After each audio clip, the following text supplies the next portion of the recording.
Hey everyone, this is chapter 7 of The Revolution Betrayed by Leon Trotsky. The chapter is titled Family, Youth, and Culture.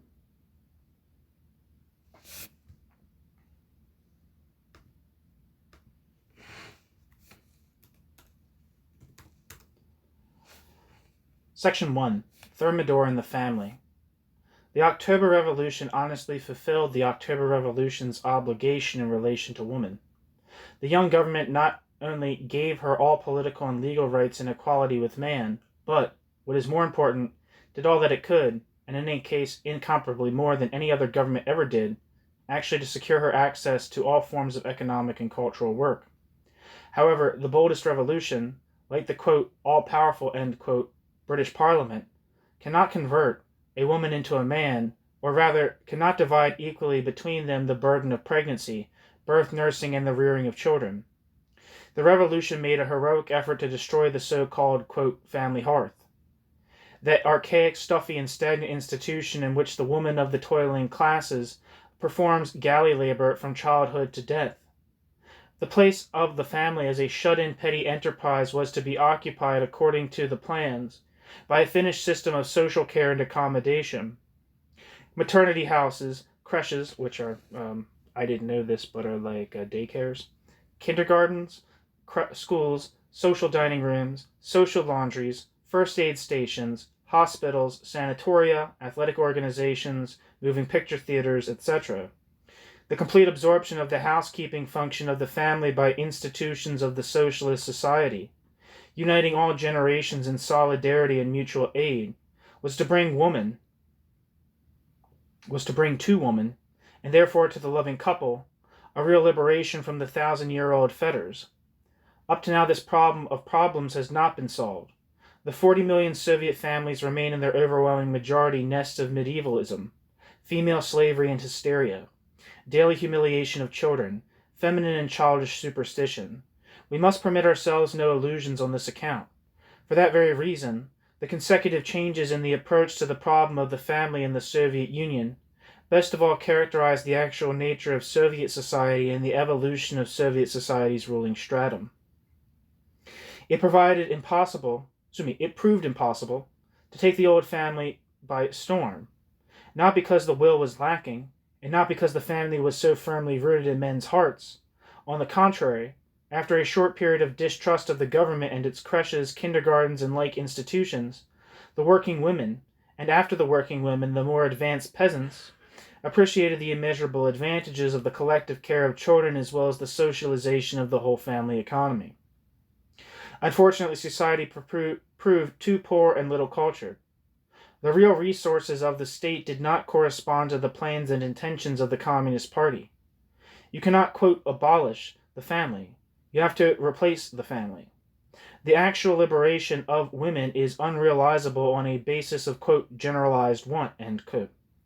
Experience soon proved this austere truth which Marx had formulated 80 years before.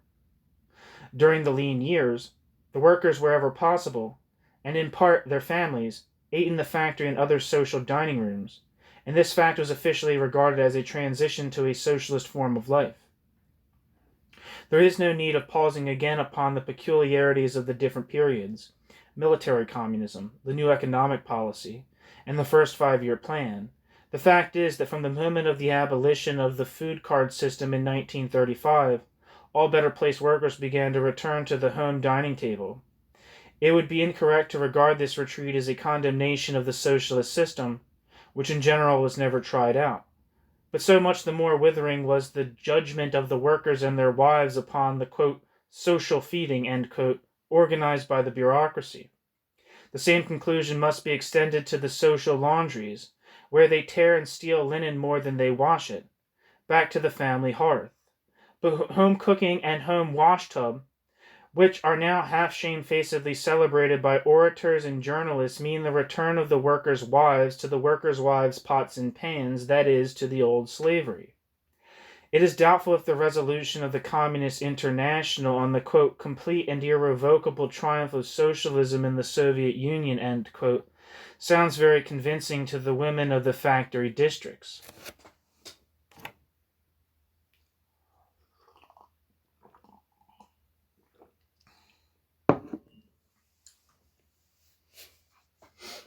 The rural family bound up not only with home industry but with agriculture is infinitely more stable and conservative than that of the town. Only a few and as a general rule anemic agricultural communes introduced social dining rooms and creches in the first period. Collectivization, according to the first announcements, was to initiate a decisive change in the sphere of the family. Not for nothing did they expropriate the peasant's chickens as well as his cows. There was no lack, at any rate, of announcements about the triumphal march of social dining rooms throughout the country. But when the retreat began, reality suddenly emerged from the shadow of this bragging. The peasant gets from the collective farm, as a general rule, only bread for himself and fodder for his stock, meat, dairy products, and vegetables. He gets almost entirely from the adjoining private plots. And once the most important necessities of life are acquired by the isolated efforts of the family, there can no longer be any talk of social dining rooms. Thus the midget farms, creating a new basis for the domestic hearthstone, lay a double burden upon woman. The total number of steady accommodations in the creches amounted in 1932 to 600,000, and of seasonal accommodations solely during work in the fields to only about 4 million. In 1935, the cots numbered 5,600,000, but the steady ones were still only an insignificant part of the total. Moreover, the existing creches, even in Moscow, Leningrad, and other centers, are not satisfactory as a general rule to the least fastidious demands. Quote, "A creche in which the child feels worse than the child feels at home is not a creche but a bad orphan asylum," end quote, complains a leading Soviet newspaper. It is no wonder if the better-placed workers' family avoid creches. But for the fundamental mass of the toilers, the number even of these, quote, "bad orphan asylums," end quote, is insignificant. Just recently, the Central Executive Committee introduced a resolution that foundlings and orphans should be placed in private hands for bringing up. Through its highest organ, the bureaucratic government thus acknowledged its bankruptcy in relation to the most important social function. The number of children in kindergartens rose during the 5 years from 1930 to 1935 from 370,000 to 1,181,000. The lowness of the figure for 1930 is striking, but the figure for 1935 also seems only a drop in the ocean of Soviet families. A further investigation would undoubtedly show that the principal, and in any case the better part of these kindergartens, appertain to the families of the administration, the technical personnel, the stakhanovists, etc. The same Central Executive Committee was not long ago compelled to testify openly that the, quote, "resolution on the liquidation of homeless and uncared for children is being weakly carried out," end quote. What is concealed behind this dispassionate confession? Only by accident from newspaper remarks printed in small type do we know that in Moscow more than 1,000 children are living in, quote, "extraordinarily difficult family conditions," end quote. That in the so-called children's homes of the capital there are about 1,500 children who have nowhere to go and are turned out into the streets. That during the 2 autumn months of 1935 in Moscow and Leningrad, quote, 7,500 parents were brought to court for leaving their children without supervision, end quote. What good did it bring them to court? What good did it do to bring them to court? How many thousand parents have avoided going to court? How many children in, quote, "extraordinarily difficult conditions," end quote, remained unrecorded? In what do extraordinarily difficult situations differ from simply difficult conditions? Those are the questions which remain unanswered. A vast amount of the homelessness of children, obvious and open as well as disguised, is a direct result of the great social crisis in the course of which the old family continues to dissolve far faster than the new institutions are capable of replacing it.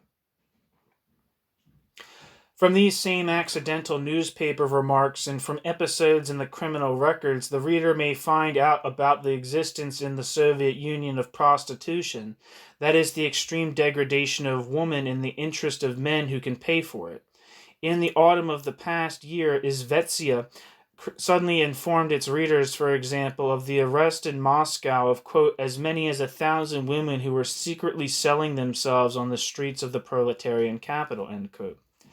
Among those arrested were 177 working women, 92 clerks, 5 university students, etc. What drove them to the sidewalks? Inadequate wages, 1. The necessity to, quote, get a little something for a dress, for shoes, end quote. We should vainly seek the approximate dimensions of this social evil. The modest bureaucracy orders the statistician to remain silent, but that enforced silence itself testifies unmistakably to the numerousness of the, quote, class of Soviet prostitutes. Here there can be essentially no question of, quote, relics of the past, end quote. Prostitutes are recruited from the younger generation. No reasonable person, of course, would think of placing special blame for this sore as old as civilization upon the Soviet regime. But it is unforgivable in the presence of prostitution to talk about the triumph of socialism. The news... Yeah. You need a toothbrush? Sure, I'll take one. I don't need one right now. That's fine. But it is unforgivable in the presence of prostitution to talk about the triumph of socialism. The newspapers assert, to be sure, insofar as the newspapers are permitted to touch upon this ticklish theme, that, quote, prostitution is decreasing, end quote. It is possible that this is really true by comparison with the years of hunger and decline from 1931 to 1933, but the restoration of money relations which has taken place since then, abolishing all direct rationing, will inevitably lead to a new growth of prostitution, as well as of homeless children.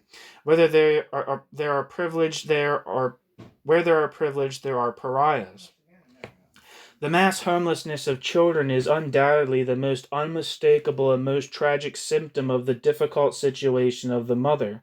On this subject, even the optimistic Pravda is sometimes compelled to make a bitter confession. Quote, the birth of a child is for many women a serious menace to their position, end quote. It is just for this reason that the revolutionary power gave women the right to abortion, which in conditions of want and family distress, whatever may be said upon this subject by the eunuchs and old maids of both sexes, is one of her most important civil, political, and cultural rights. However, this right of women, too, gloomy enough in itself, is under the existing social inequality being converted into a privilege. Bits of information trickling into the press about the practice of abortion are literally shocking. Thus, through only one village hospital in one district of the Earls, there passed in 1935, quote, 195 women mutilated by midwives, end quote, among them 33 working women, 28 clerical workers, 65 collective farm women, 58 housewives, etc. This Earl district differs from the majority of other districts only in that information about it happened to get into the press. How many women are mutilated every day throughout the extent of the Soviet Union?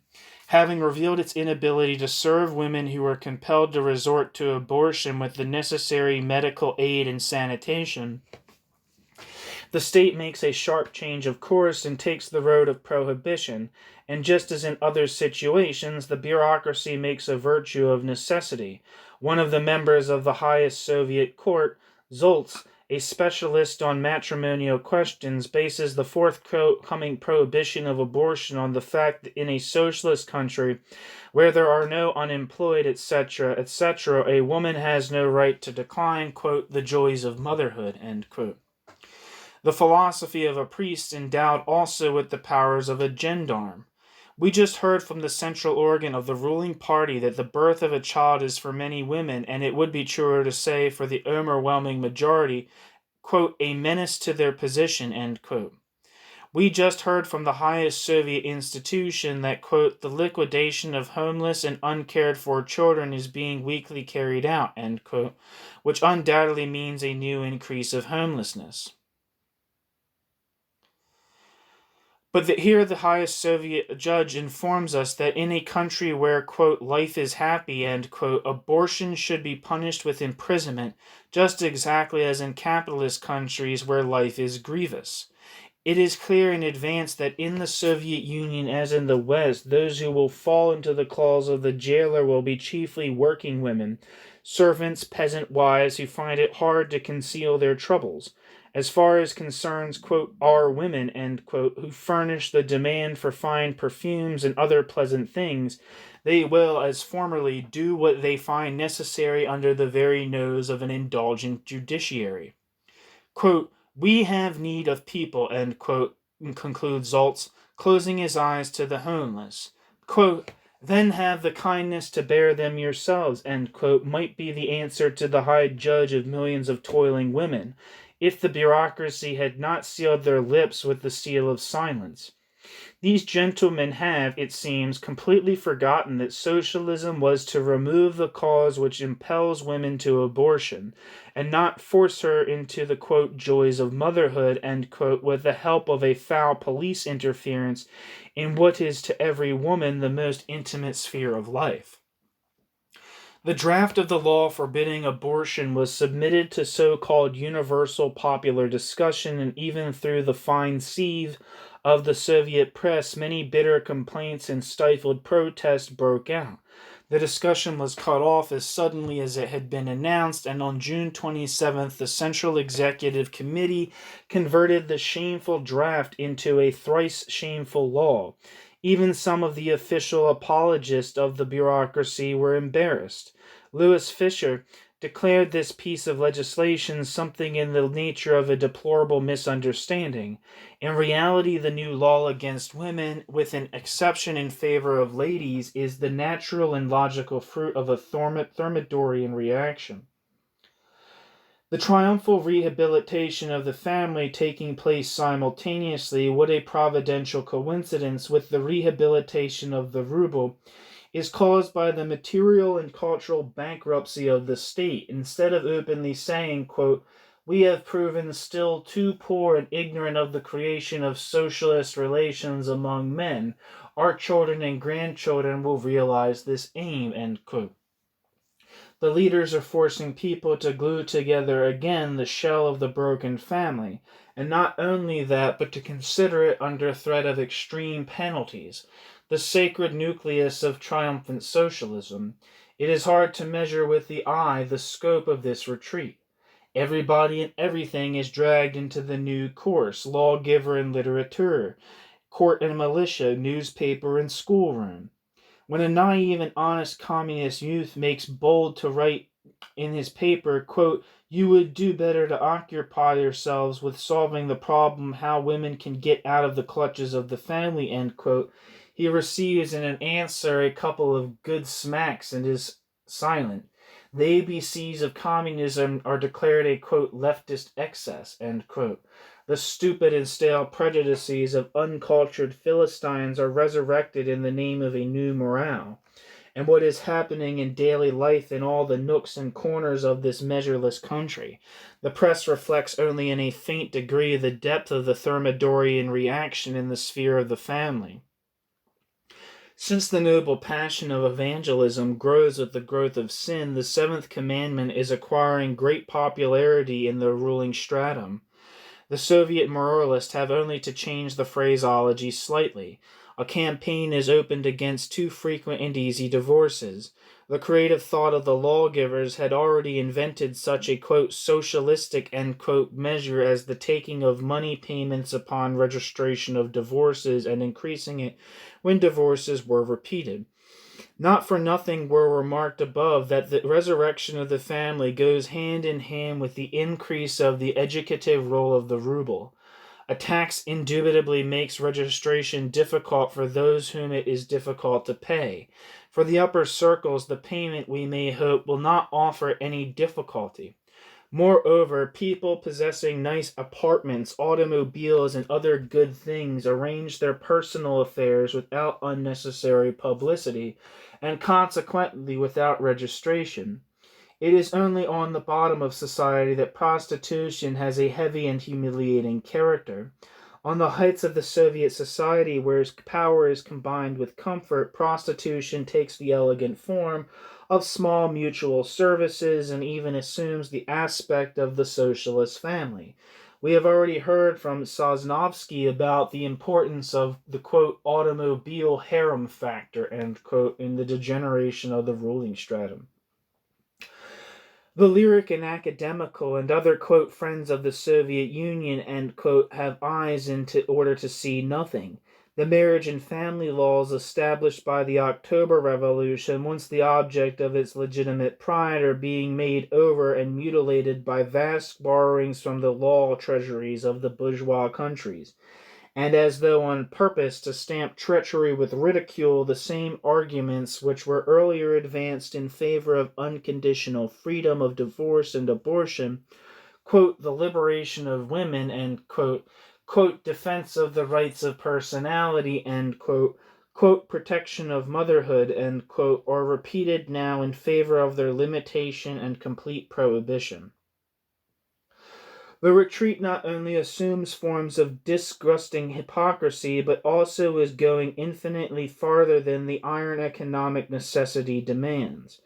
To the objective causes producing this return to such bourgeois forms as the payment of alimony, there is added the social interest of the ruling stratum in the deepening of bourgeois law.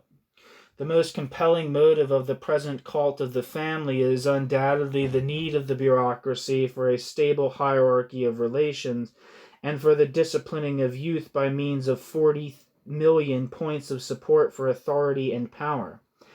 While the hope still lived of concentrating the education of the new generations in the hands of the state, the government was not only unconcerned about supporting the authority of the, quote, elders, end quote, and in particular of the mother and father, but on the contrary tried its best to separate the children from the family in order thus to protect them from the traditions of a stagnant mode of life. Only a little while ago, in the course of the first 5-year plan, the schools and communist youth were using children for the exposure, shaming, and in general, quote, re-educating of their drunken fathers or religious mothers. With what success is another question. At any rate, this method meant a shaking of parental authority to its very foundations. In this not unimportant sphere, too, a sharp turn has now been made.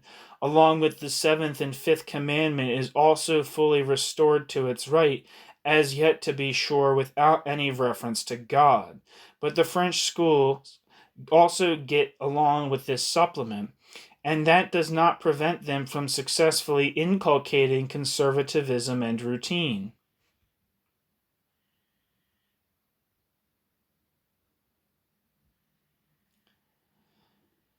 Concerned for the authority of the older generation, by the way, what has already led to a change of policy in the matter of religion. The denial of God, his assistance, and his miracles was the sharpest wedge of all those which the revolutionary power drove between children and parents. Outstripping the development of culture, serious propaganda, and scientific education, the struggle with the churches under the leadership of people of the type of Yaroslavsky often degenerated into buffoonery and mischief. The storming of heaven, like the storming of the family, is now brought to a stop. The bureaucracy concerned about their reputation for respectability have ordered the young, quote, godless, end quote, to surrender their fighting armor and sit down to their books. In relation to religion, there is gradually being established a regime of ironical neutrality, but that is only the first stage. It would not be difficult to predict the second and third, if the course of events depended only upon those in authority.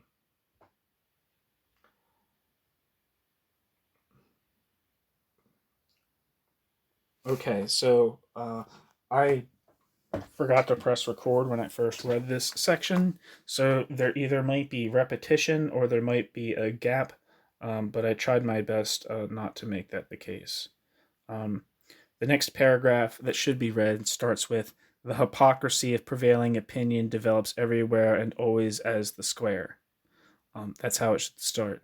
So if that's not how it starts after this, I'm sorry, but it should be. My notes to myself said that the part that was missing was 144 to 154, and I just finished reading 154. So Have fun.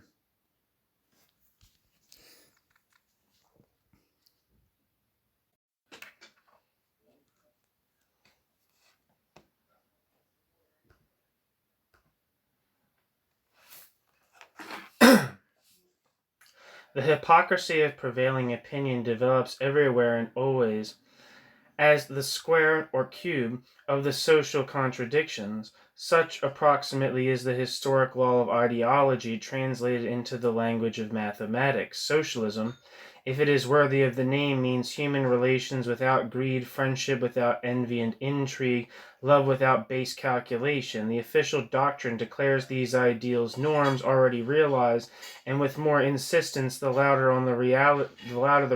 the reality protests against such declarations. Quote, on a basis of real equality between men and women, end quote, says, for example, the new program of the Communist Youth adopted in April 1936, quote, a new family is coming into being, the flourishing of which will be a concern of the Soviet state.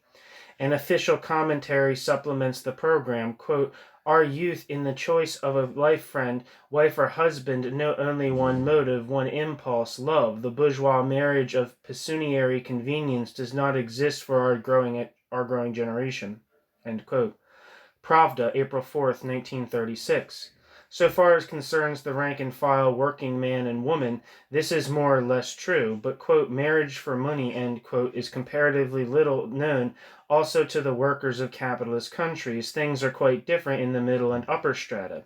New social groupings automatically place their stamp upon personal relations. The vices which power and money create in sex relations are flourishing as luxuriously in the ranks of the Soviet bureaucracy as though it had set itself the goal of outdoing in this respect the Western bourgeoisie. In complete contradiction to the just quoted assertion of Pravda, quote, marriage for convenience, end quote, as the Soviet press itself in moments of accidental or unavoidable frankness confess, is now fully resurrected.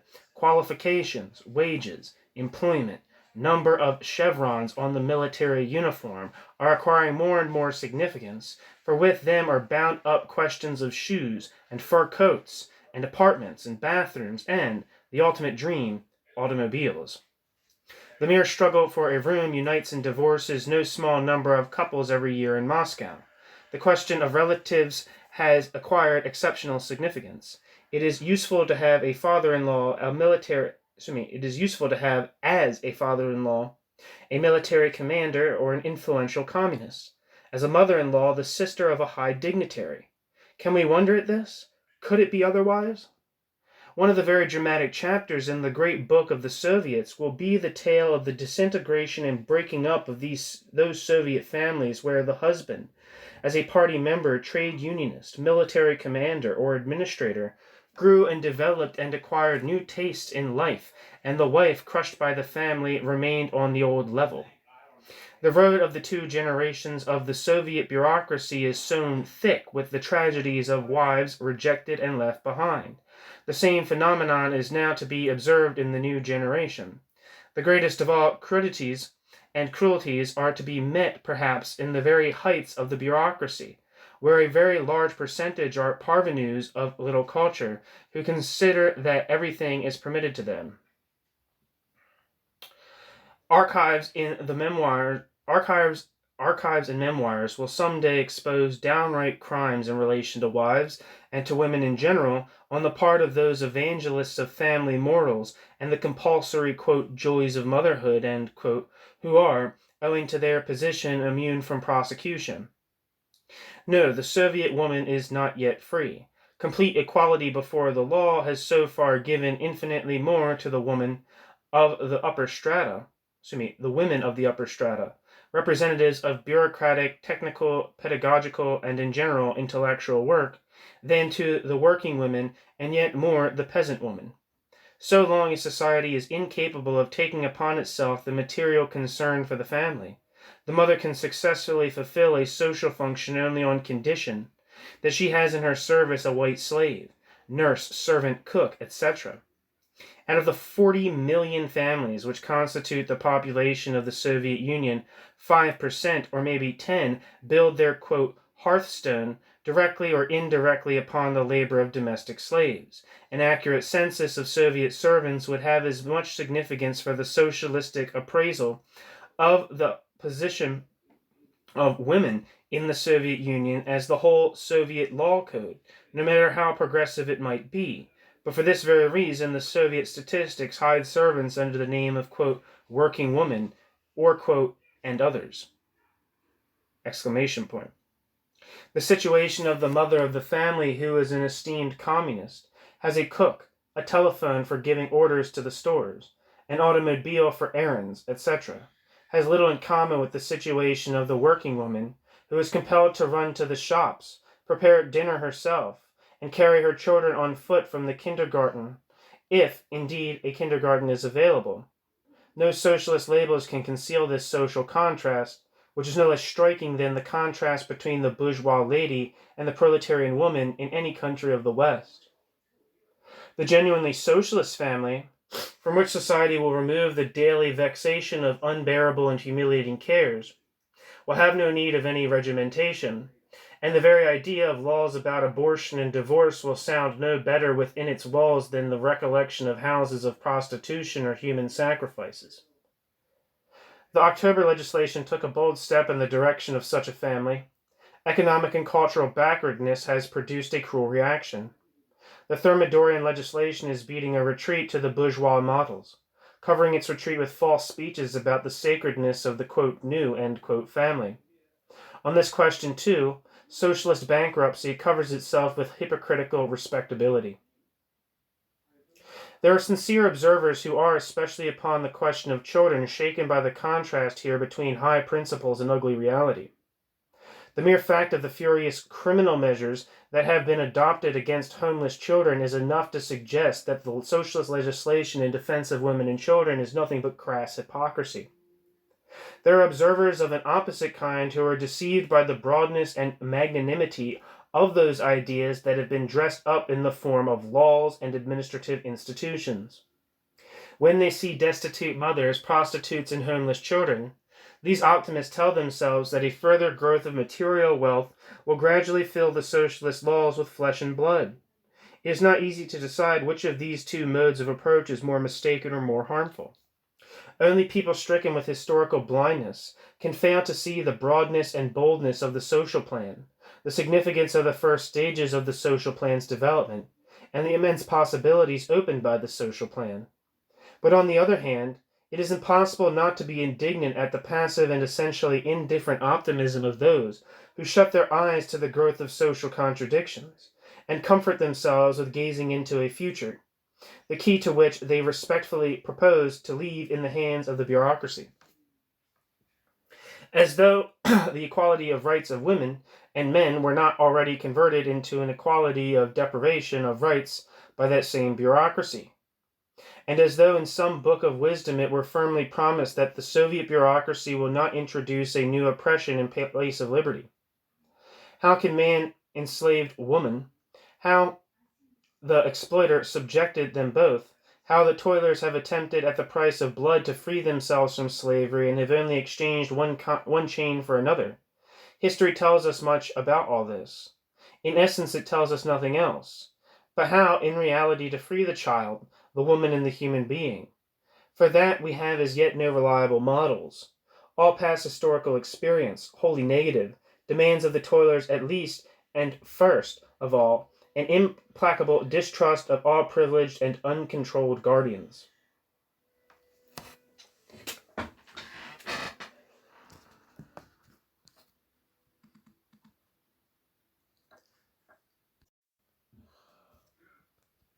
Section 2.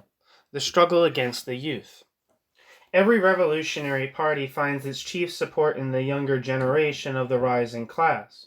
Political decay expresses itself in a loss of ability to attract the youth under one's banner. The parties of bourgeois democracy, in withdrawing one after another from the scene, are compelled to turn over the young either to revolution or fascism. Bolshevism, when underground, was always a party of young workers. The Mensheviks relied upon the more respectable, skilled upper stratum of the working class, always prided themselves on it, and looked down upon the Bolsheviks. Subsequent events harshly showed them their mistake. At the decisive moment, the youth carried with them the more mature stratum and even the old folks.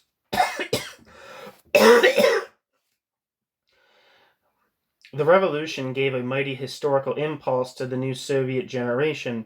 It cut them free at one blow from conservative forms of life and exposed to them the great secret, the first secret of the dialectic, that there is nothing unchanging on this earth and that society is made out of plastic materials. How stupid is the theory of unchanging racial types in the light of the events of our epoch. The Soviet Union is an immense melting pot in which the characters of dozens of nationalities are being mixed. This mysticism of the, quote, Slavic soul, end quote, is coming off like scum. But the impulse given to the younger generation has not yet found expression in a corresponding historic enterprise. To be sure, the youth are very active in the sphere of economics. In the Soviet Union, there are 7 million workers under 23, 3,140,000 in industry, 700,000 in the railroads, 700,000 in the building trades. In the new giant factories, about half the workers are young. There are now 1,200,000 communist youth in the collective farms. Hundreds of thousands of members of the communist youth have been mobilized during recent years for construction work, timber work, coal mining, gold production, for work in the Arctic, Sakhalin, or in Amur, where the new town of Komsomolsk is in process of construction. The new generation is putting out shock brigades, champion workers, Stakhanovists, foremen, under administrators. The youth are studying, and a considerable part of the youth are studying assiduously. The youth are as active, if not more so, in the sphere of athletics in its most daring or warlike forms, such as parachute jumping and marksmanship. The enterprising and audacious are going on all kinds of dangerous expeditions. Quote, the better part of our youth, end quote, said recently the well-known polar explorer, or Schmidt, quote, are eager to work where difficulties await them, end quote. This is undoubtedly true, but in all spheres the post-revolutionary generation is still under guardianship. The post-revolutionary generation are told from above what to do and how to do it. Politics, as the highest form of command, remains wholly in the hands of the so-called, quote, old guard, and in all the ardent and frequently flattering speeches they address to the youth, the old boys are vigilantly defending their own monopoly. Not conceiving of the development of a socialist society without the dying away of the state, that is, without the replacement of all kinds of police oppression by the self-administration of educated producers and consumers, Engels laid the accomplishment of this task upon the younger generation, quote, who will grow up in a new free social conditions and will be in a position to cast away all this rubbish of stateism, end quote. Lenin adds on his part, quote, ... every kind of stateism, the democratic republican included, end quote. The prospect of the construction of a socialist society stood then in the mind of Engels and Lenin approximately thus. The generation which conquered the power, the quote, old guard, will begin the work of liquidating the state. The next generation will complete it. How do things stand in reality? 43% of the population of the Soviet Union were born after the October Revolution. If you take the age of 23 as the boundary between the two generations, then over 50% of Soviet humanity has not yet reached this boundary. A big half of the population of the country, consequently, knows nothing by personal recollection of any regime except that of the Soviets. But it is just this new generation which is forming itself, not in, quote, free social conditions, end quote, as Engels conceived it, but under intolerable and constantly increasing oppression from the ruling stratum, composed of those same ones who, according to the official fiction, achieved the Great Revolution. In the factory, the collective farm, the barracks, the university, the schoolroom, even in the kindergarten, if not in the creche, or in the creche, the daycare, the chief glory of man is declared to be personal loyalty to the leader and unconditional obedience. Many pedagogical aphorisms and maxims of recent times might seem to have been copied from Goebbels, if he himself had not copied them in good part from the collaborators of Stalin. The school and the social life of the student are saturated with formalism and hypocrisy. The children have learned to sit through innumerable dead dull meetings, with their inevitable honorary presidium, their chants in honor of the dear leaders, their predigested righteous debates in which, quite in the manner of their elders, they say one thing and think another. The most innocent groups of school children who try to create oases in this desert of officiousness are met with fierce measures of repression. Through its agentry, the GPU introduces the sickening corruption of treachery and tale-bearing into the so-called, quote, socialist schools, end quote. The more thoughtful teachers and children's writers, in spite of the enforced optimism, cannot always conceal their horror in the presence of this spirit of repression, falsity, and boredom which is killing school life. Having no experience of class struggle and revolution, the new generation could have ripened for independent participation in the social life of the country only in conditions of Soviet democracy, only by consciously working over the experience of the past and the lessons of the present. Independent character, like independent thought, cannot develop without criticism. The Soviet youth, however, are simply denied the elementary opportunity to exchange thoughts, make mistakes, and try out and correct mistakes, their own as well as others. All questions, including their very own, are decided for them. Theirs only to carry out the decision and sing the glory of those who made it. To every word of criticism, the bureaucracy answers with a twist of the neck. All who are outstanding and unsubmissive in the ranks of the young are systematically destroyed, suppressed, or physically exterminated. This explains the fact that out of the millions upon millions of communist youth, there has not emerged a single big figure. 1 second.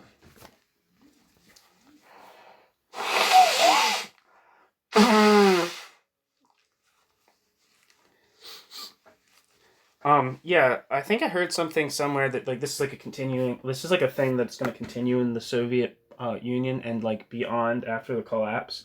This kind of like style of education where it's just like kind of like route memory, where you just kind of like internalize repeated information without like critically engaging with it or being creative with it at all.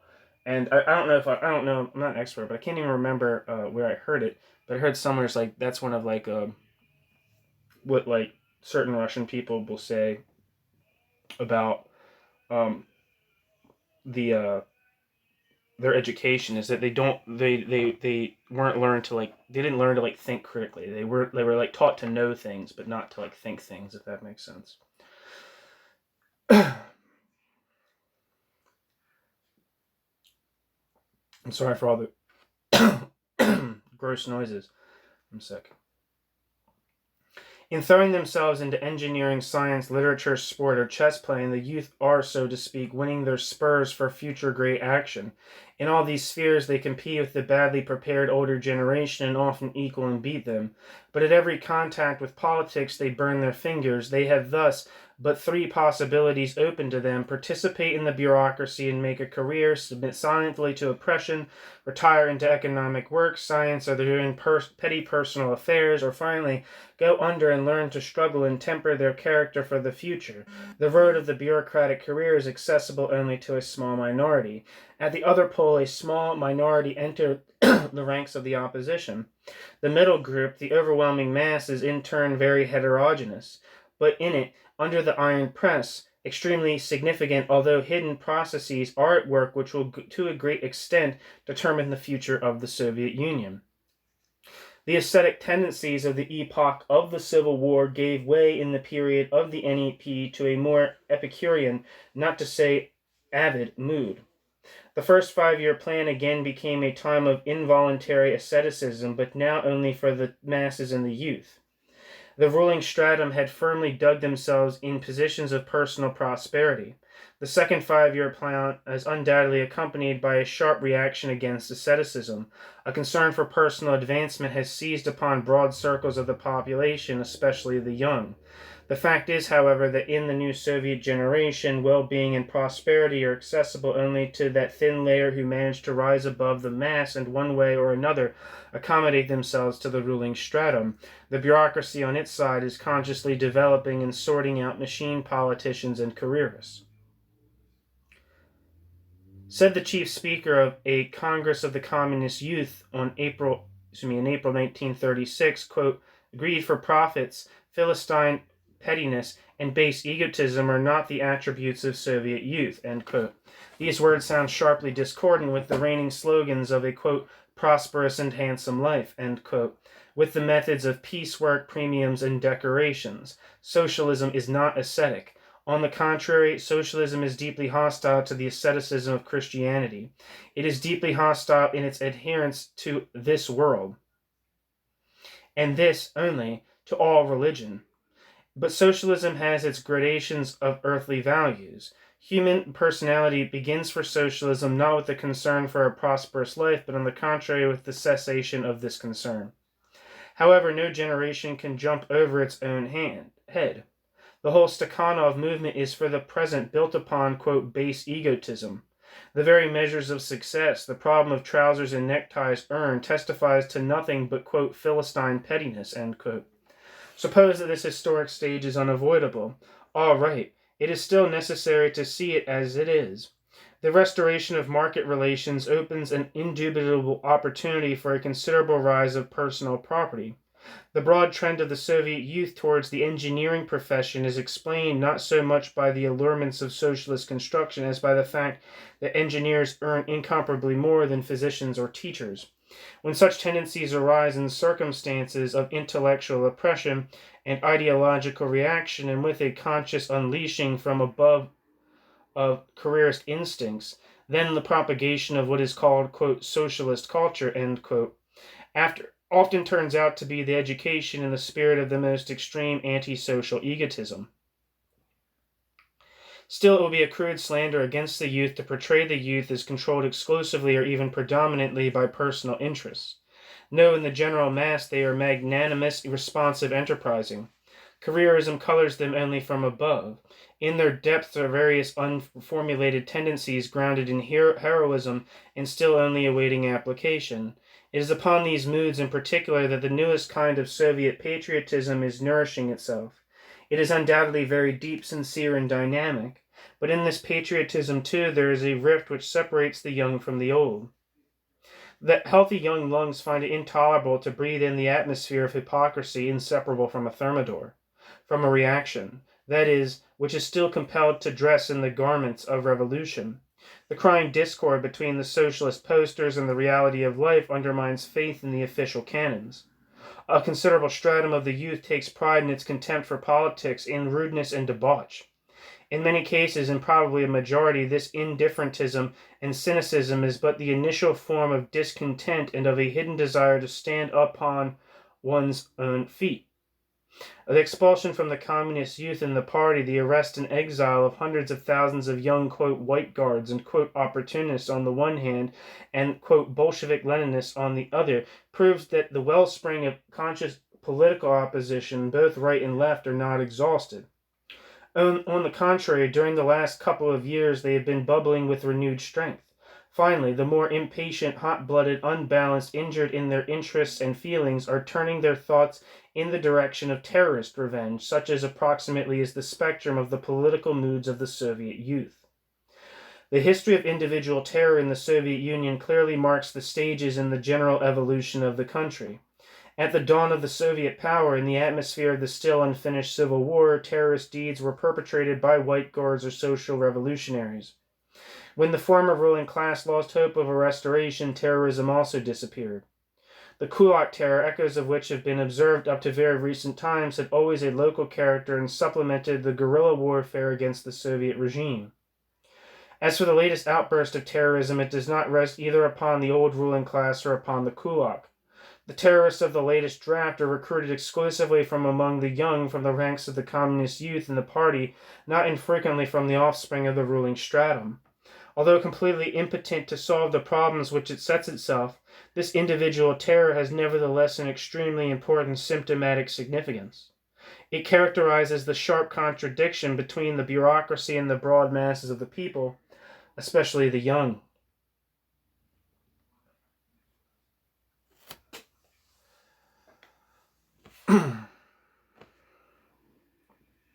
All taken together, economic hazards, parachute jumping, polar expeditions, demonstrative indifferentism, quote, romantic hooliganism, terroristic mood, and individual acts of terror are preparing an explosion of the younger generation against the intolerable tutelage of the old. A war would undoubtedly serve as a vent for the accumulating vapors of discontent, but not for long. In a war, the youth would soon acquire the necessary fighting temper and the authority which it now so sadly lacks. At the same time, the reputation of the majority of, quote, old men would suffer irremediable damage. At best, a war would give the bureaucracy only a certain moratorium. The ensuing political conflict would be so much the more sharp. It would be one-sided, of course, to reduce the basic political problem of the Soviet Union to the problem of the two generations. There are many open and hidden foes of the bureaucracy among the old, just as there are hundreds of thousands of perfected yes-men among the young. Nevertheless, from whatever side the attack came against the position of the ruling stratum, from left or right, the attackers would recruit their chief forces among the oppressed and discontented youth deprived of political rights.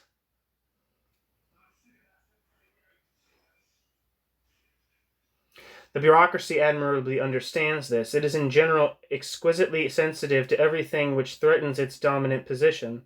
Naturally, in trying to consolidate its position in advance, it erects the chief trenches and concrete fortifications against the younger generation. In April 1936, as we have said, there assembled in the Kremlin the 10th Congress of the Communist Youth. Nobody bothered to explain, of course, why in violation of its constitution the Congress had been called for an entire 5 years. Moreover, it soon became clear that this carefully sifted and selected Congress was called at this time exclusively for the purpose of a political expropriation of the youth. According to the new constitution of the Communist Youth League is now even juridically deprived of the right to participate in the social life of the country. Its sole sphere henceforth is to be education and cultural training. The General Secretary of the Communist Youth, under orders from above, declared in his speech, quote, "We must, end the chatter about industrial and financial planning, about the lowering of production cost, economic accounting, crop sowing, and other important state problems as though we were going to decide them," end quote. The whole country might well repeat those last words, quote, "as though we were going to decide them," end quote. That insolent rebuke, quote, "end the chatter," end quote, welcomed with anything but enthusiasm even by this super-submissive Congress, is the more striking when you remember that the Soviet law defines the age of political maturity as 18 years, giving all electoral rights to young men and women at that age, whereas the age limit for communist youth members, according to the old constitution, was 23 years. And a good third of the members of the organization were in reality older than that. This last Congress adopted two simultaneous reforms. It legalized membership in the Communist Youth for people of greater age, thus increasing the number of Communist Youth electors, and at the same time deprived the organization as a whole of the right to intrude into the sphere not only of general politics, of that there can never be any question, but of the current problems of economy. The abolition of the former age limit was dictated by the fact that transfer from the Communist Youth into the party, formerly an almost automatic process, has now been made extremely difficult.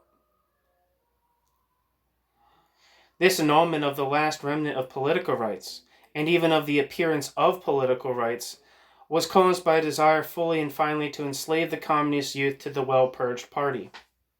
Both measures, obviously contradicting each other, derived nevertheless from the same source, the bureaucracy's fear of the younger generation.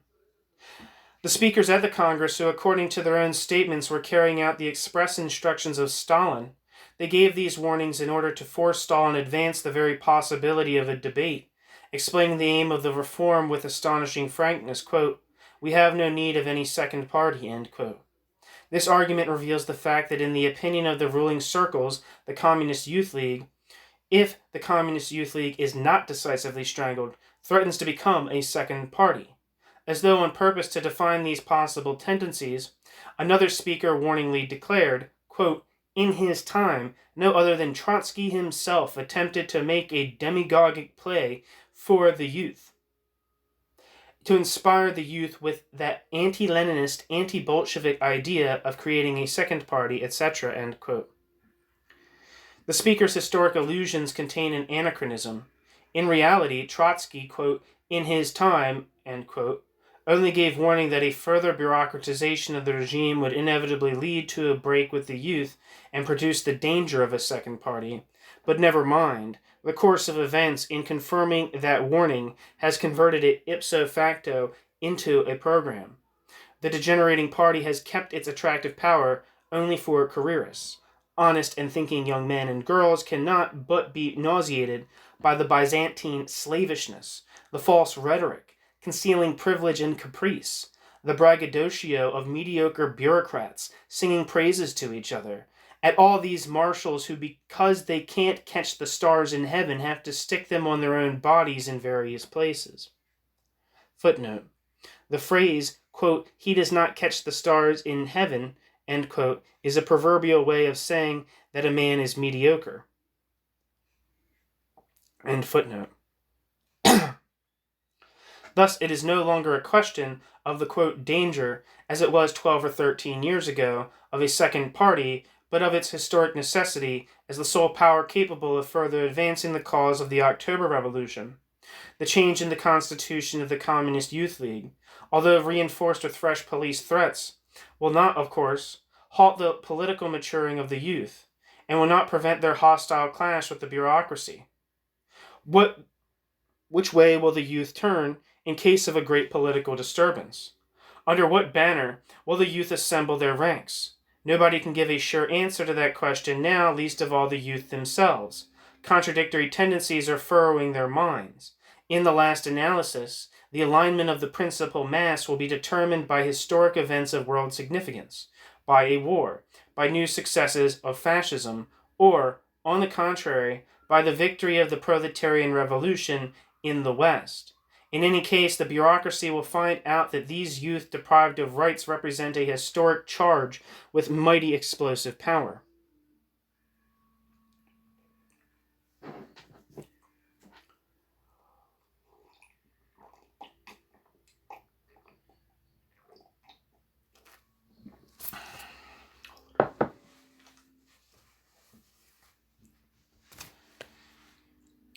In 1894, the Russian autocracy, through the lips of the young Tsar Nicholas II, answered the Zemstvos, which were timidly dreaming of participating in political life, with the famous words, quote, meaningless fancies, end quote. In 1936, the Soviet bureaucracy answered the as yet vague claims of the younger generation with the still ruder cry, quote, stop your chatter, end quote. Those words too will become historic. The regime of Stalin may pay no less dear for them than the regime headed by Nicholas II.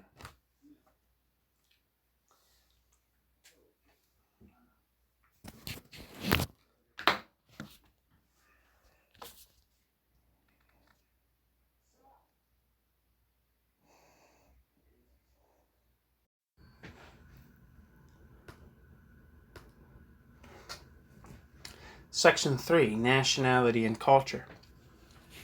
The policy of Bolshevism on the national question, having ensured the victory of the October Revolution, also helped the Soviet Union to hold out after, notwithstanding the inner centrifugal forces and a hostile environment.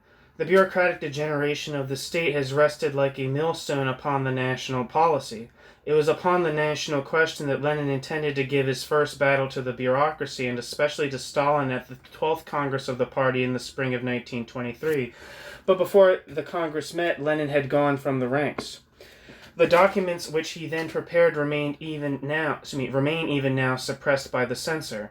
The cultural demands of the nations aroused by the revolution require the widest possible autonomy. At the same time, industry can successfully develop only by subjecting all parts of the Union to a general centralized plan. But economy and culture are not separated by impermeable partitions. The tendencies of cultural autonomy and economic centralism come naturally from time to time into conflict. The contradiction between them is, however, far from irreconcilable.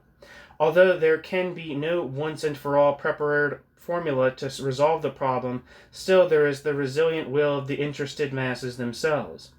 Only their actual participation in the administration of their own destinies can at each new stage draw the necessary lines between the legitimate demands of economic centralism and the living gratifications of national culture.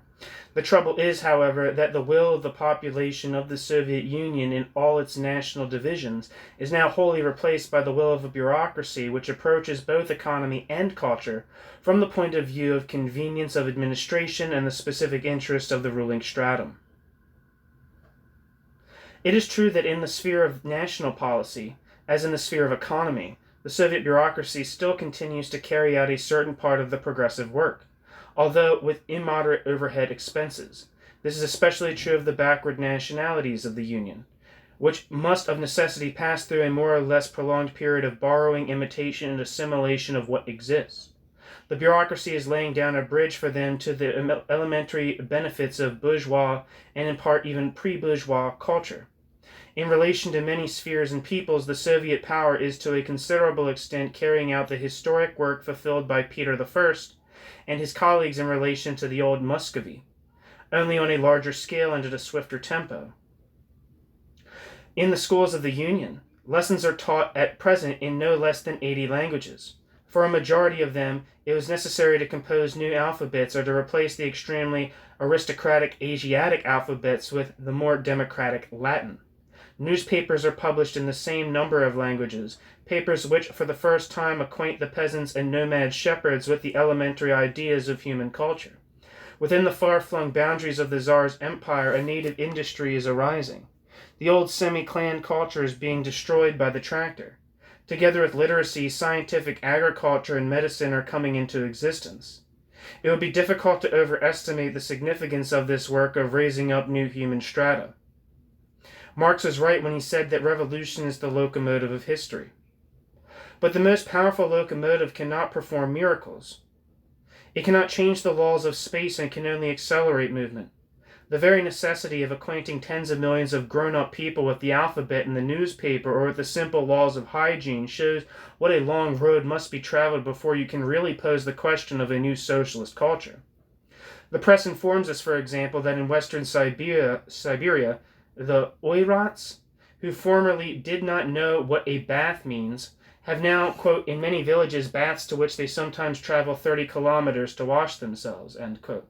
This extreme example, although taken at the lowest level of culture, nevertheless truthfully suggests the height of many other achievements, and that not only in the backward regions, when the head of government, in order to illustrate the growth of culture, refers to the fact that in the collective farms a demand has arisen for, quote, iron bedsteads, wall clocks, knit underwear, sweaters, bicycles, etc., end quote. This only means that the well-off upper circles of the Soviet villages are beginning to use those articles of manufacture which were long ago in common use among the peasant masses of the West.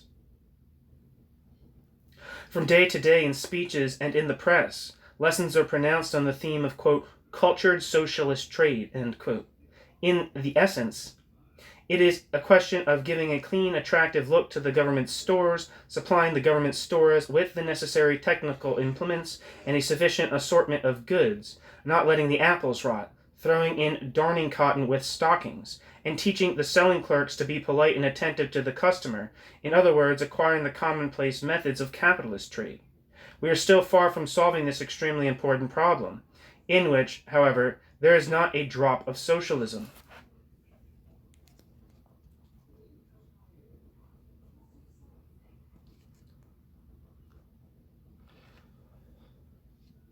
If we leave laws and institutions aside for a moment and take the daily life of the basic mass of the population, and if we do not deliberately delude our minds or others, we are compelled to acknowledge that in life, customs, and culture, the heritage of Tsarist and bourgeois Russia in the Soviet country vastly prevails over the embryonic growth of socialism.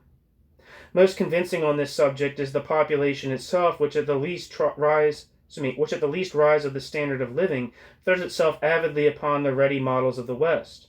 The young Soviet clerks, and often the workers too, try both in dress and manner to imitate American engineers and technicians with whom they happen to come in contact in the factories. The industrial and clerical working girls devour with their eyes the foreign lady tourist in order to capture her modes and manners. The lucky girl who succeeds in this becomes an object of wholesale imitation. Instead of the old bangs, the better paid working girl acquires a, quote, permanent wave, end quote. The youth are eagerly joining, quote, Western dancing circles. In a certain sense, all this means progress, but what chiefly expresses itself here is not the superiority of socialism over capitalism, but the prevailing of petty bourgeois culture over patriarchal life, the city over the village, the center over the backwoods, the west over the east.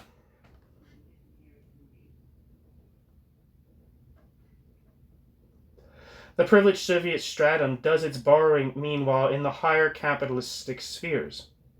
And in this field, the pacemakers are the diplomats, directors of trust, engineers who have to make frequent trips to Europe and America. Soviet satire is silent on this question, for it is simply forbidden to touch the upper, quote, 10,000. However, we cannot but remark with sorrow that the loftiest emissaries of the Soviet Union have been unable to reveal in the face of capitalist civilization either a style of their own or any independent traits whatever.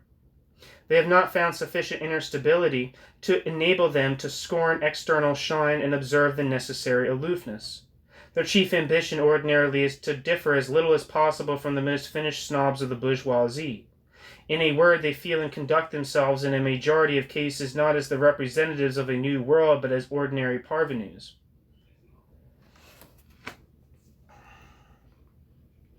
I believe parvenus is up-and-comer. Sorry, he said Trotsky uses this word a lot, and I believe it just means like people of newly found like status, from a person of obscure origin who has gained wealth, influence, or celebrity.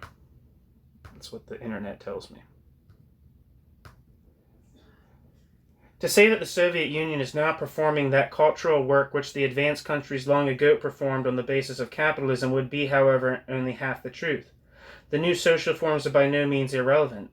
They not only give to a backward country the possibility of gaining the level of the most advanced, but they permit it to achieve this task in a much shorter space of time than was needed formerly in the West.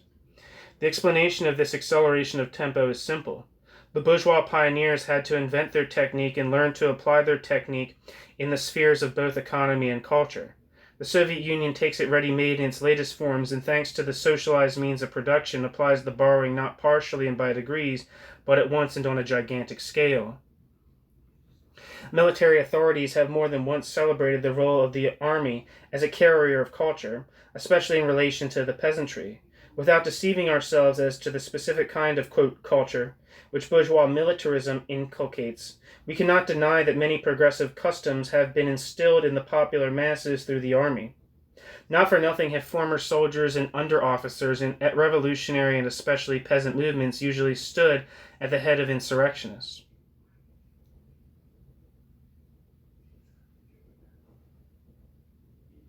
The Soviet regime has an opportunity to influence the daily life of the people not only through the army, but also through the whole state apparatus, and interwoven with it the apparatus of the party, the communist youth, and the trade unions. An appropriation of ready-made models of technique, hygiene, art, sport in an infinitely shorter time than was demanded for their development in their homeland is guaranteed by the state forms of property, the political dictatorship, and the planned methods of administration. If the October Revolution had given nothing but this accelerated forward movement, it would be historically justified, for the declining bourgeois regime has proved incapable of, during the last quarter century, of seriously moving forward any one of the backward countries in any part of the earth. However, the Russian proletariat achieved the revolution in the name of a much more far-reaching task. Of much more far-reaching tasks, plural. No matter how suppressed it is politically at present, in its better parts it has not renounced the communist program nor the mighty hope bound up with it. The bureaucracy is compelled to accommodate itself to the proletariat, partly in the very direction of its policy, but chiefly in the interpretation of it. Hence every step forward in the sphere either of economy or culture, regardless of its actual historic content or its real significance in the life of the masses, is proclaimed as a hitherto unseen and heard of conquest of, quote, socialist culture. There is not a doubt that to make toilet soap and a toothbrush the possession of millions who up to yesterday never heard of the simplest requirements of neatness is a very great cultural work. but neither soap nor a brush, nor even the perfumes which, quote, our women, end quote, are demanding, quite constitute a socialist culture, especially in conditions where these pitiable attributes of civilization are accessible only to some 15% of the population. The, quote, making over of men, end quote, of which they talk so much in the Soviet press, is truly in full swing. But to what degree is this a socialist making over? The Russian people never knew in the past either a great religious reformation like the Germans, nor a great bourgeois revolution like the French. Out of these two furnaces, if we leave aside the Reformation revolution of the British Islanders in the 17th century, came bourgeois individuality, a very important step in the development of human personality in general. I'm going to repeat that because that seems like an important principle that I agree with. I don't know what he'll say after this, but I like this sentence. Out of the two furnaces, if we leave aside the Reformation revolution of the British Islanders, in the 17th century came bourgeois individuality, a very important step in the development of human personality in general. The Russian revolutions of 1905 and 1917 necessarily meant the first awakening of individuality in the masses, its crystallization out of the primitive medium. That is to say, they fulfilled in abridged form and accelerated tempo the educational work of the bourgeois reformations and revolutions of the West. Long before this work was finished, however, even in the rough, the Russian Revolution, which had broken out in the twilight of capitalism, was compelled by the course of the class struggle to leap over to the road of socialism. The contradictions in the sphere of Soviet culture only reflect and refract the economic and social contradictions which grew out of this leap. The awakening of personality under these circumstances necessarily assumes a more or less petty bourgeois character, not only in economics, but also in family life and lyric poetry. The bureaucracy itself has become the carrier of the most extreme and sometimes idle, unbridled bourgeois individualism, permitting and encouraging the development of economic individualism, piecework, private land allotment, premiums, decorations. It at the same time ruthlessly suppresses the progressive side of individualism in the realm of spiritual culture. Critical views, the development of one's own opinion, the cultivation of personal dignity.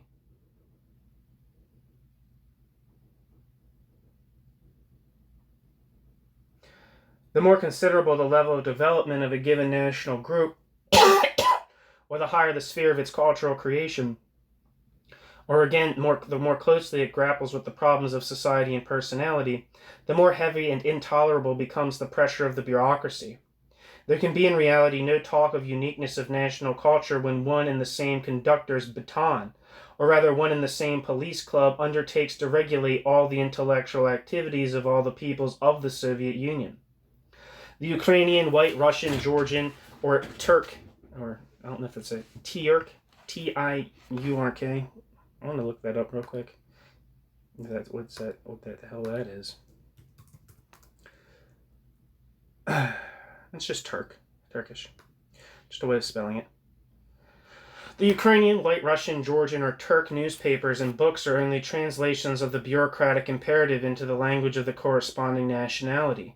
Under the name of Models of Popular Creativeness, the Moscow Press daily publishes, in Russian translation, odes by the prize poets of the different nationalities, in honor of the leaders, miserable verses in reality which differ only in the degree of their servility and want of talent. The great Russian culture, which has suffered from the regime of the guardhouse no less than the others, lives chiefly at the expense of the older generation formed before the revolution.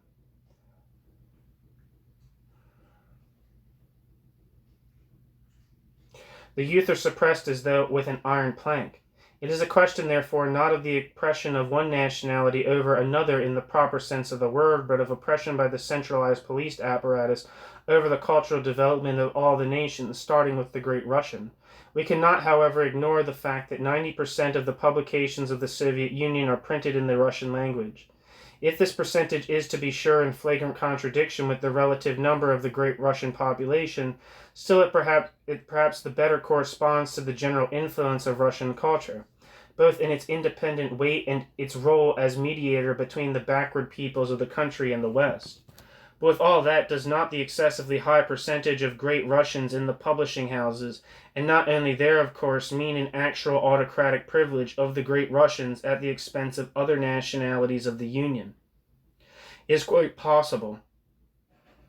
To this vastly important question, it is impossible to answer as categorically as one would wish, for in life it is decided not so much by collaboration, rivalry, and mutual fertilizations of culture, as by the ultimate arbitrament of the bureaucracy.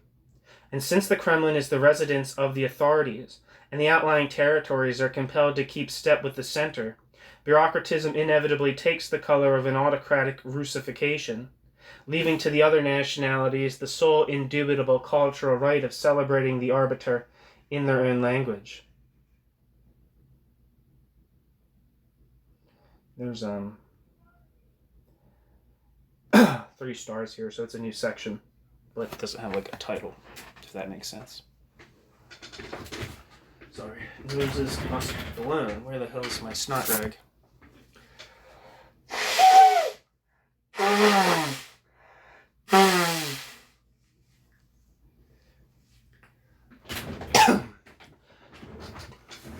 The official doctrine of culture changes in dependence upon economic zigzags and administrative expediencies.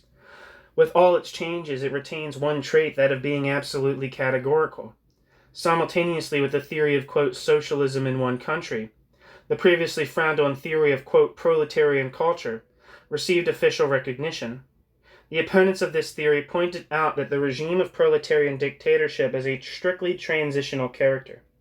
That in distinction from the bourgeoisie, the proletariat does not intend to dominate throughout a series of historical epochs.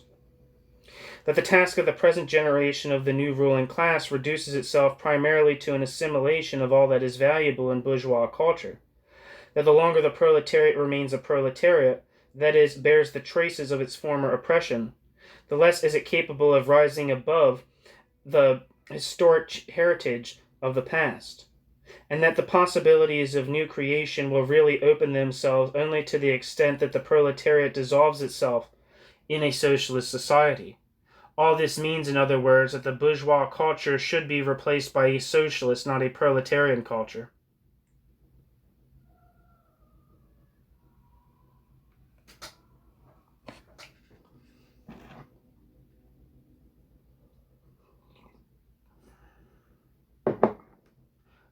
I want to repeat that.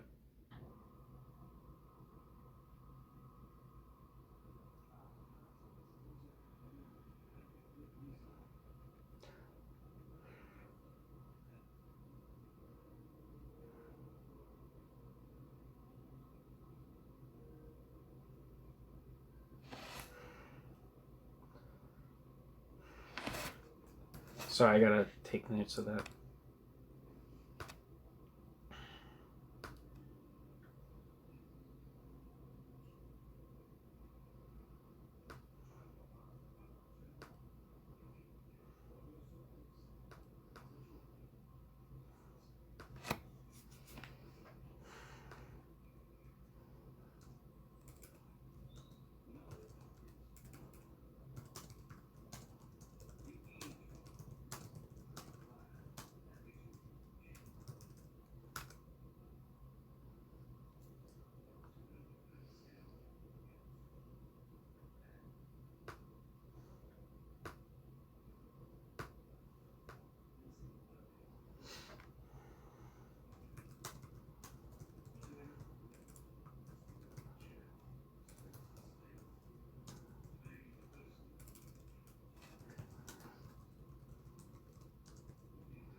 In a polemic against the theory of a quote, proletarian art produced by laboratory methods, the author of these lines wrote, quote, culture feeds upon the juices of industry, and a material excess is necessary in order that culture should grow, refine, and complicate itself, end quote. Even the most successful solution of elementary economic problems, quote, would far from signify as yet a complete victory of the new historic principle of socialism.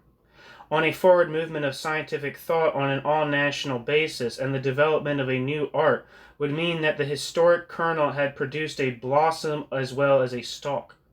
In this sense, the development of art is the highest test of the viability and significance of every epoch." End quote. This point of view, which had prevailed up to that moment, was in an official declaration suddenly proclaimed to be, quote, "capitulatory," end quote, and dictated by a, quote, "disbelief in the creative powers of the proletariat." There opened the period of Stalin and Bukharin, the latter of whom had long before appeared as an evangel of, quote, "proletarian culture," and Stalin never given a thought to these questions. Stalin and Bukharin both considered in any case that the movement towards socialism would develop with a, quote, "tortoise stride," and that the proletariat would have at its disposal decades for the creation of its own culture. As to the character of this culture, the ideas of these theoreticians were as vague as they were uninspiring. The stormy years of the first 5-year plan upset the tortoise perspective. In 1931, on the eve of a dreadful famine, the country had already, quote, "entered into socialism," end quote. Thus, before the officially patronized writers, artists, and painters had managed to create a proletarian culture, or even the first significant models of it, the government announced that the proletariat had dissolved in the classless society. It remained for the artists to reconcile themselves with the fact that the proletariat did not possess the most necessary condition for the creation of a proletarian culture: time. Yesterday's conceptions were immediately abandoned to oblivion. Quote, "socialist culture," end quote, was placed instantly upon the order of the day. We have already in part become acquainted with its content. Spiritual creativeness demands freedom.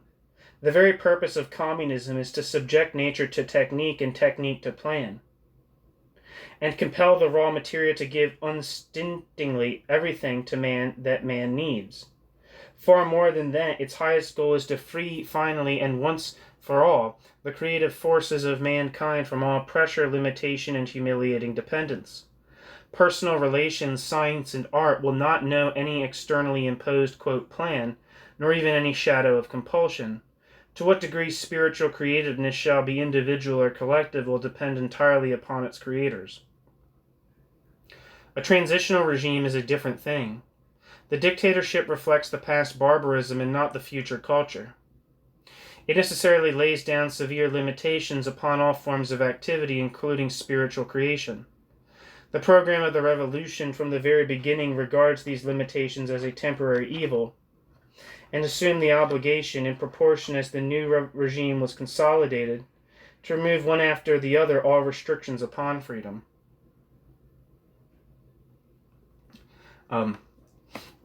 This is, to me, this seems like very much a Bolshevik innovation and not a classical Marxist innovation. The idea of forbidding freedom, who does this forbidding, or limiting freedom, who does this limiting, who does this disciplining, brings up questions of heteronomy and autonomy, and it seems like if the concept of the dictatorship of the proletariat is actually to have the democratic content that it ostensibly aims for, this kind of restriction of activity, this kind of restriction of spiritual creation, this kind of like apologetics that seems to be being engaged here for suppression of free association. It seems, sorry, I don't know, I think I lost the start of that sentence, but it seems like this is not something, to my experience, that you find in Marx, and you don't find it in the Paris Commune. Obviously, there's repression of counter-revolutionary activity in terms of exploiters seeking to continue their exploitation, particularly by means of force, meaning armed representatives of class society. But that's not the same thing as necessarily laying down severe limitations upon all forms of activity, including spiritual creation. That is not something that in my experience with Marx's literature and in studying Marxology, that you find in Marx's assessment of what would be for him the main example of a dictatorship of the proletariat, a form of the dictatorship of proletariat, would be the Paris Commune. Yeah.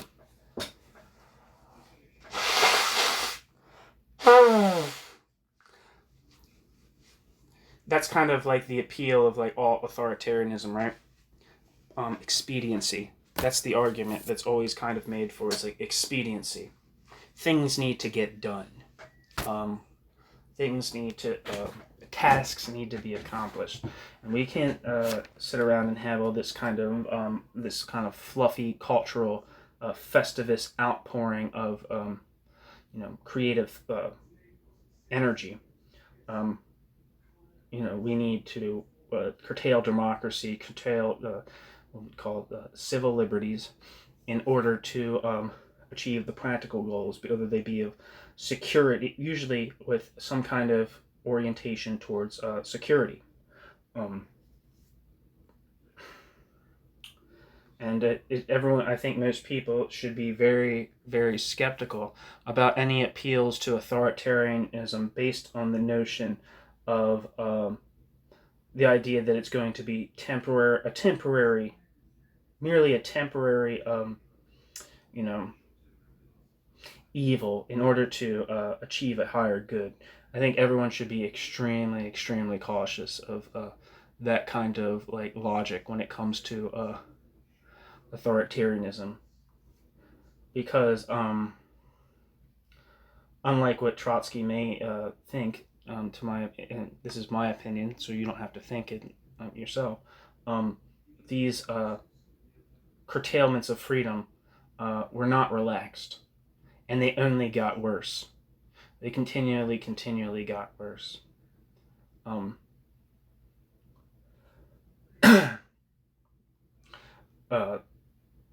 Obviously, things take a turn into overdrive once the new economic policy is ended and Stalin has his so-called revolution from above, which with all the exploitation that entailed for the direct producers and the violence that by which that exploitation was protected. That is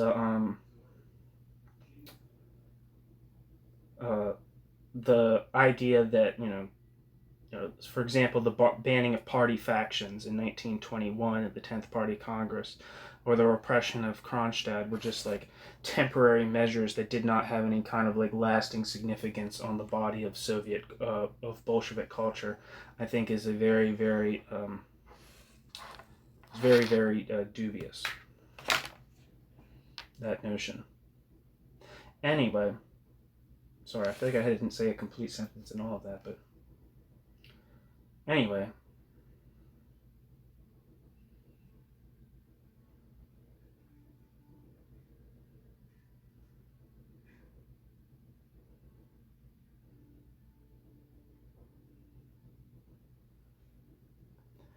Where was I? A transitional regime is a different thing. The dictatorship reflects the past barbarism and not the future culture. The dictatorship necessarily lays down severe limitations upon all forms of activity, including spiritual creation. The program of the revolution from the very beginning regarded these limitations as a temporary evil and assumed the obligation, in proportion as the new regime was consolidated, to remove one after the other all restrictions upon freedom. In any case, and in the hottest years of the Civil War, it was clear to the leaders of the revolution that the government could, guided by political considerations, place limitations upon creative freedom, but in no case pretend to the role of commander in the sphere of science, literature, and art.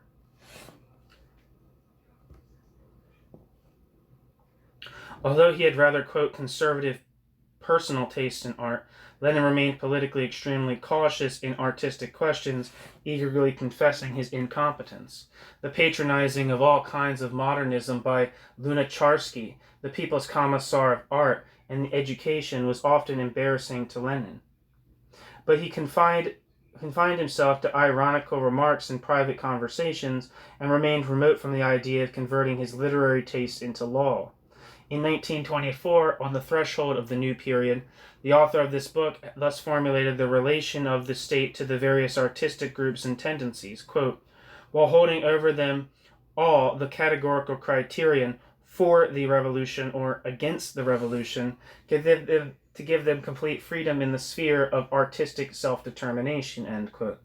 While the dictatorship had a seething mass basis and a prospect of world revolution, it had no fear of experiments, searchings, the struggle of schools, for it understood that only in this way could a new cultural epoch be prepared.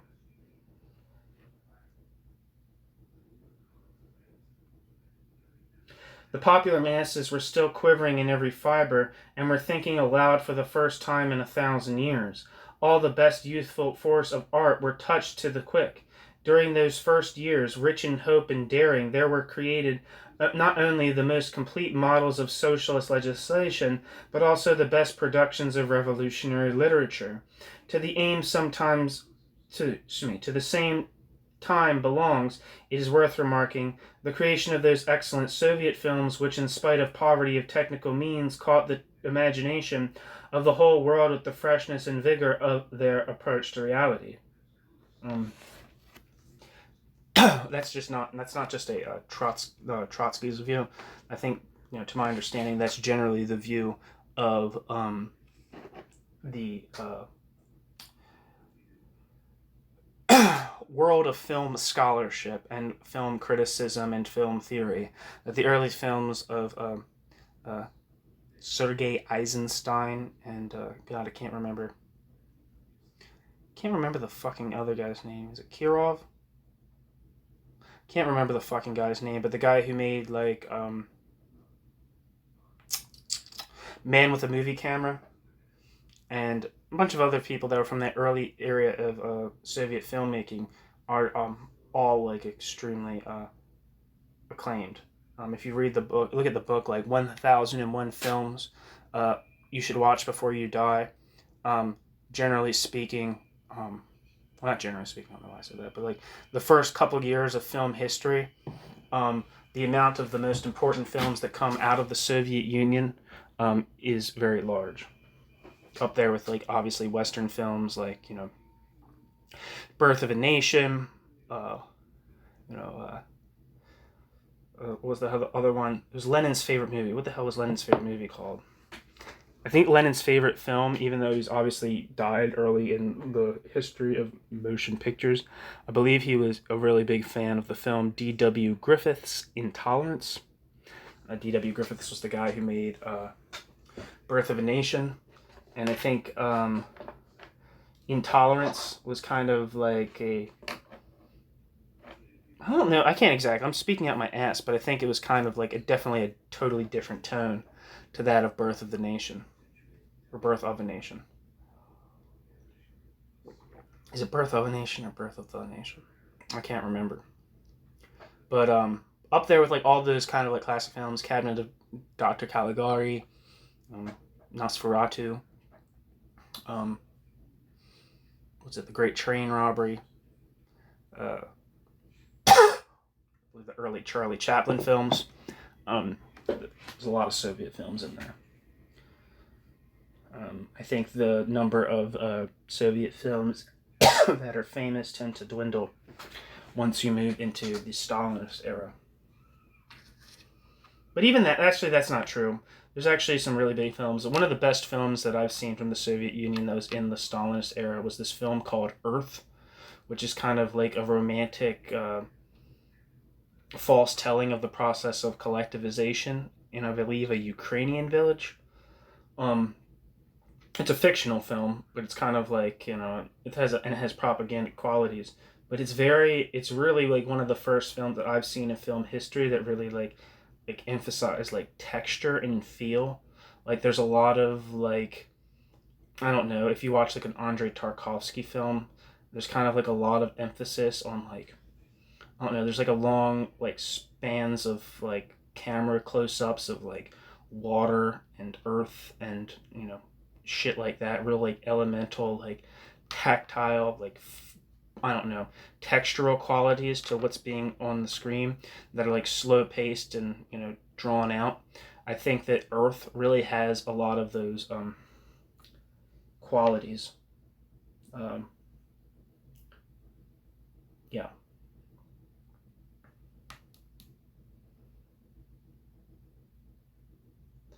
Anyway, sorry, I was just totally rambling off.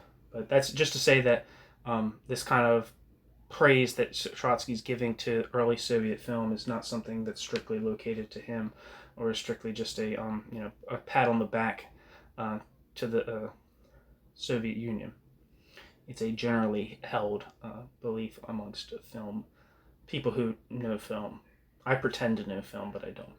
In the process of struggle against the party opposition, the literary schools were strangled one after the other.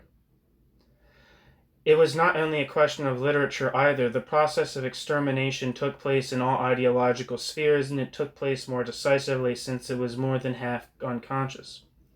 The present ruling stratum considers itself called not only to control spiritual creation politically, but also to prescribe its roads of development. The method of command without appeal extends it in like measure to the concentration camps, to scientific agriculture, and to music. The central organ of the party prints anonymous directive editorials, having the character of military orders in architecture, literature, dramatic art, the ballet, to say nothing of philosophy, natural science, and history. The bureaucracy superstitiously fears whatever does not serve it directly, as well as whatever it does not understand. When it demands some connection between natural science and production, this is on a large scale, right? But when it demands that scientific investigators set themselves goals only of immediate practical importance, this threatens to seal up the most precious source of invention, including practical discoveries, for these most often arise on unforeseen roads. Taught by bitter experience, the natural scientists, mathematicians, philologists, military theoreticians avoid all broad generalizations out of fear lest some, quote, red professor, usually an ignorant careerist, threateningly pull on them with some quotation dragged in by the hair from Lenin or even from Stalin. To defend one's own thought in such circumstances, or one's scientific dignity, means in all probability to bring down repression upon one's head. But it is infinitely worse in the sphere of social sciences. Economists, historians, even statisticians, to say nothing of journalists, are concerned above all things not to fall even obliquely into contradiction with the momentary zigzag of the official discourse. About Soviet economy or domestic or foreign policy one cannot write at all except after covering his rear and flanks with banalities from the speeches of the, quote, leader, and having assumed in advance the task of demonstrating that everything is going exactly as it should go or even better. Although this 100% conformism frees one from everyday unpleasantness, it entails the heaviest of punishments, sterility. Even within just the Marxist camp, the three prominent figures that I can think of that met their end in Soviet repression who were intellectuals were Isaac Ilyich Rubin, Evgeny Pashukhanis, and David Ryazanov. In spite of the fact that Marxism is formally a state doctrine in the Soviet Union, there has not appeared during the last 12 years one Marxian investigation in economics, sociology, history, or philosophy which deserves attention and translation into foreign languages. The Marxian works do not transcend the limit of scholastic compilations which say over the same old ideas endorsed in advance and shuffle over the same old quotations according to the demands of the current administrative conjuncture. Millions of copies are distributed through the state channels of books and brochures that are of no use to anybody, put together with the help of mucilage, flattery, and other sticky substances. Marxists who say something valuable and independent are sitting in prison or forced into silence, and this in spite of the fact that the evolution of social forms is raising gigantic scientific problems at every step. Befouled and trampled underfoot is the one thing without which theoretical work is impossible. Scrupulousness. Even the explanatory notes to the complete works of Lenin are radically worked over in every new edition from the point of view of the personal interest of the ruling staff. The names of, quote, leaders magnified, those of opponents vilified, tracks covered up. The same is true of the textbooks on the history of the party and the revolution. Facts are distorted, documents concealed or fabricated, reputations created or destroyed. A simple comparison of the successive variants of one and the same book during the last 12 years permits us to trace infallibly the process of degeneration of the thought and conscience of the ruling stratum. No less ruinous is the effect of the, quote, totalitarian regime upon artistic literature. The struggle of tendencies in schools has been replaced by interpretation of the will of the leaders. Thus, there has been created for all groups a general compulsory organization, a kind of concentration camp of artistic literature.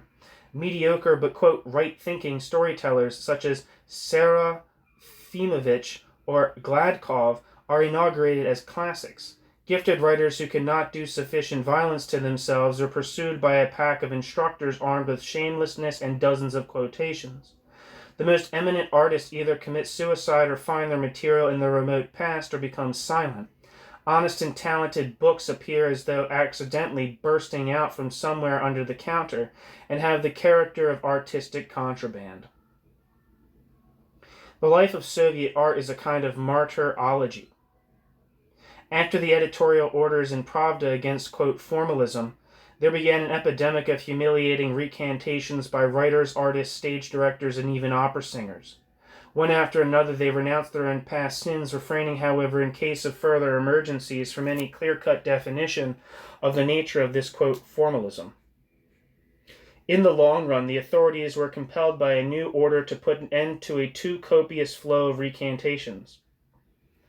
Literary estimates are transformed within a few weeks, textbooks made over, streets renamed, statues brought forward as a result of a few eulogistic remarks of Stalin about the poet Mayakovsky. Mayakovsky, I believe, was a Russian futurist poet who was a Bolshevik. I don't know when he died or whatever, but I believe he was operating in the early 20th Soviet Union. I don't know what happened to him. I think he wrote a book called an extended poem called The Bedbug. I'm not sure.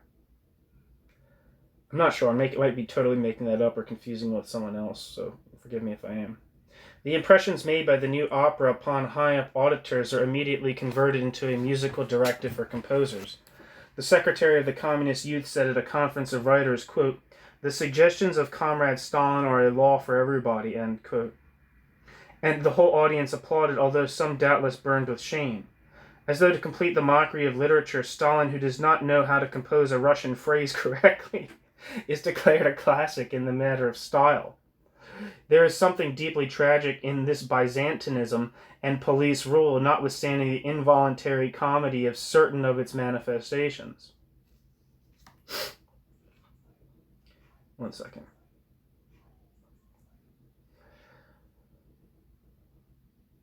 The official formula reads, culture should be socialist in content, national in form. As to the content of a socialist culture, however, only certain more or less happy guesses are possible. Nobody can grow that culture upon an inadequate economic foundation. Art is far less capable than science of anticipating the future. In any case, such prescriptions as, quote, portray the construction of the future, end quote, indicate the road to socialism, quote, make over mankind, give little more to the creative imagination than does the price list of a hardware store or a railroad timetable.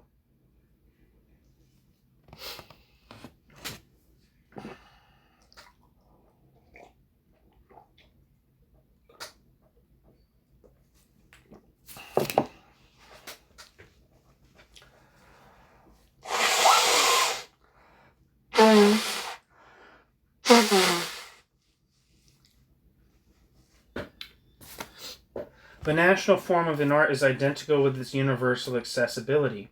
Quote, what is not wanted by the people, end quote, Pravda dictates to the artist, quote, cannot have aesthetic significance, end quote. That old Narodnik formula, rejecting the task of artistically educating the masses, takes on a still more reactionary character when the right to decide what art the people want and what they don't want remains in the hands of the bureaucracy. It prints books according to its own choice. It sells those books also by compulsion, offering no choice to the reader. In the last analysis, the whole affair comes down in its eyes to taking care that art assimilates its interests, and finds such forms for them as will make the bureaucracy attractive to the popular masses. In vain. No literature can fulfill that task. The leaders themselves are compelled to acknowledge that, quote, neither the first nor the second 5-year plan has yet given us a new literary wave which can rise above the first wave born in October, end quote. That is very mildly said. In reality, in spite of individual exceptions, the epoch of the Thermidor will go into the history of artistic creation preeminently as an epoch of mediocrities, laureates, and toadies.